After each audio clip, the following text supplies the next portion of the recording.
العفيس. وايضا منذ لحظات فقدت الساحه الاعلاميه بصفاقس والساحه الاعلاميه بتونس الزميل انور الحسيسي اللي نعرفوه الناس الكل كروان التعليق الرياضي في تونس، ايضا في عديد المناسبات في الساحه التلفزيونيه. ربي يرحمه وربي ينعمه بالجنه. واكيد كل الرياضيين الموجودين اليوم في ملعب طيب الهيري كلهم يدعوا له بالرحمه. وحبيت نختم باش نقول ان شاء الله لاباس والسوسير قاعد يتفرج فينا الان. اللاعب الدولي السابق للنادي صفاقس مختار ذويب الموجود باحدى مصحات صفاقس بعد اصابته بفيروس كورونا.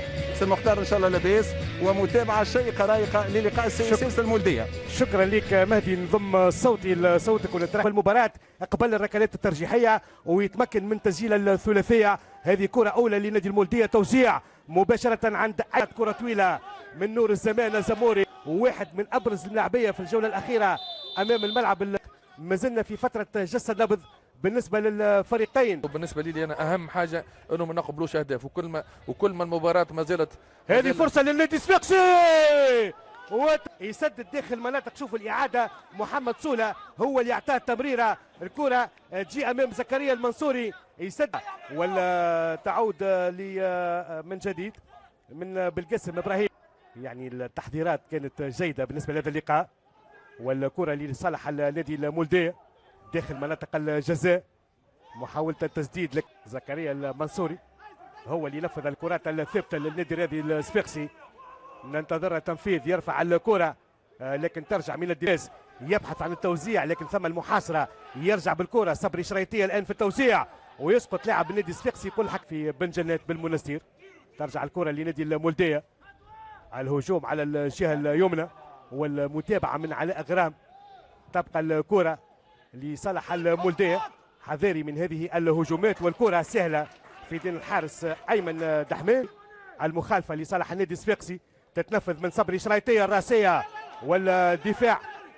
ترجع الكره طلب الدخول بعد ما يعني تلقى الاسعافات، والكره ترجع من الدفاع طويله في اتجاه دفاع النادي الصفاقسي. تاسس في 7 أوت 1921 والكره في مناطقه، وكيكسلي ايدو يخرج الحارس في مره اولى وثانيه، ياخذ الليزه مع منتخب الاواسط. الكره في اتجاه فراس شواط على الجهه اليسرى، شواط فراس شواط يرجع كيكسلي ايدو. قلت هذه هي اللقطات اللي لازم ربما يتجنبها النادي الصفاقسي. شوفوا الاعاده ولكن يقوم الحارس الان.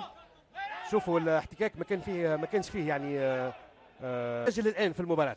اكيد وصلنا ل 20 دقيقه لعب، نعتقد نادي الرياضي الصفاقسي في حذاري. هذه اختيار العمليه لنادي المولديه، توزيع وممتازه العمليه للنادي الصفاقسي. شواط يعطي الباس وما ياخذهاش، ثم التسديده من سوله والتسديده الثانيه عن طريق الحقيقه للوسط الهجومي للنادي الصفاقسي.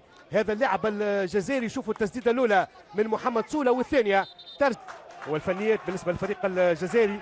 دخلت الكره لبلال بن ساحه، يبدل اتجاه الكره على اليمين وخطيره العمليه داخل مناطق الجزاء. الفريوي ومره اخرى ممتاز ايمن دحمان، وكذلك زكريا المنصوري.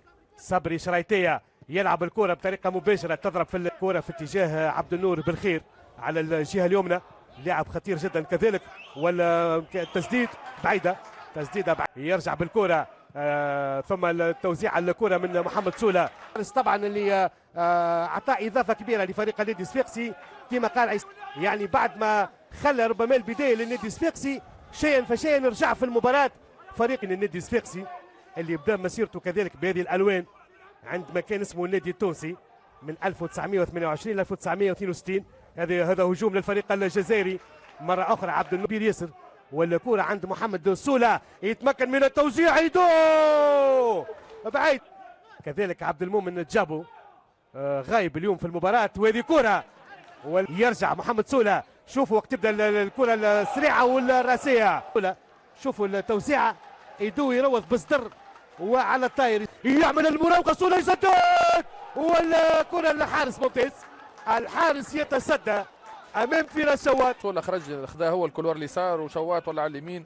دونك في اول تغيير في المركز هذا شفنا سوله خلق الفرصه اللي جات لايدو ضيعها داخل مناطق الجزاء. يخرج بالكره يرجع لزكريا المنصوري، يسدد المنصوري. الكره من اللاعب عبد الرحمن بوردي، كره تتعدى مباشره خارج الميدان، ضربه مرمى. ان شاء الله نتوجوا الضغط هذا بهدف، لانه هدف في شوط ولا في نهايه الشوط حاجه مهمه. يخرج الحارس امام كينغسلي ايدو، والحكم يعطي مخالفه لحارس المولديه. مره اخرى يبقى على ارضيه الميدان. هذه كرة، شوفوا التوزيع وينه في شوات، هاي عنده الكرة الآن، شوات داخل منطقة الجزاء، والإشارة تأتي من بكري قسمة. الميدان والدفاع، والكرة ما زالت خطيرة، يخرج وضربة جزاء، ضربة جزاء لصالح النادي الرياضي الصفاقسي. عملية خطيرة. حجرات الملابس في رشوات، والهدف الأول، الهدف الأول لصالح النادي الرياضي الصفاقسي عن طريق هداف الفريق في رشوات، يتمكن من مغالطة الحارس عواد بوتاغا. أكيد باش يعطي دفعة لكل اللاعبين قبل الدخول إلى حجرات الملابس. هداف النادي الصفاقسي يضيف الهدف الخامس في رابطة. قبل ما تكملوا الفيديو أصدقائي ما تنساوش أنكم بطبيعة الحال تدعمونا بواحد اللايك، ديروا لايك للفيديو، شاركوا لما كنتي ما مشتركش باش تشجعونا باش نستمروا في نفس المحتوى اللي كنقدمه لكم في قناة خالد بان. ونخليكم مع تتمة الفيديو. كريس كواكو يعمل المراوغة، ممتاز كواكو، خرج كرة شوات، ما فماش تسلل، ولكن الحارس كان أسبق. عواد بوتاغا ما كانش فما تسلل. عملية ممتازة قادة كريس كواكو.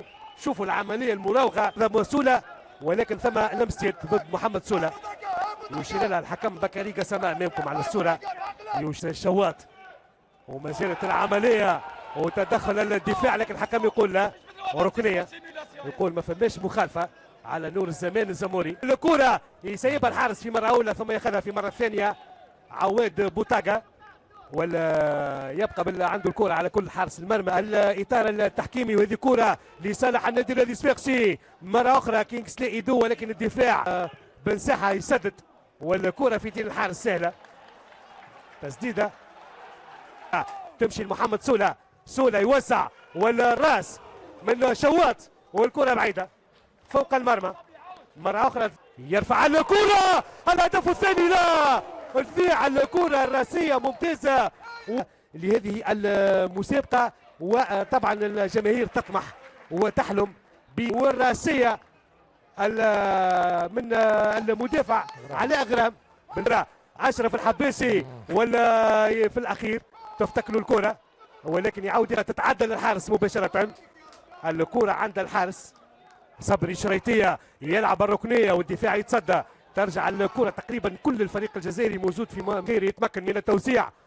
ثم اللاعب اللي دخل منذ قليل عبد الحق عبد الحفيظ في المتابعة، يتمكن باش ياخذ الكرة يعطيها لبلال بن ساحة. مازال الهجوم متواصل لصالح الفريق الجزائري، افتكاك الكرة بطريقة ممتازة. لابد للنادي الصفاقسي انه يستغل ربما الفرص اللي تتاح له، خاصة في التسربات الجانبية سواء من محمد درسولة. هذه كرة تسديدة بعيدة خارج الميدان، ضربة مرمى لصالح النادي نبيل العمارة على الجهة اليسرى.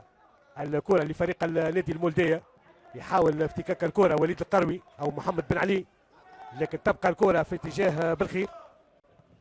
بالخير يتمكن من التوزيع ويدخل الدفاع عن طريق علاء غرام، هدف اخر ثاني حتى يعدل نتيجة الذهاب. كرة عند الحارس بوتاغا، اذا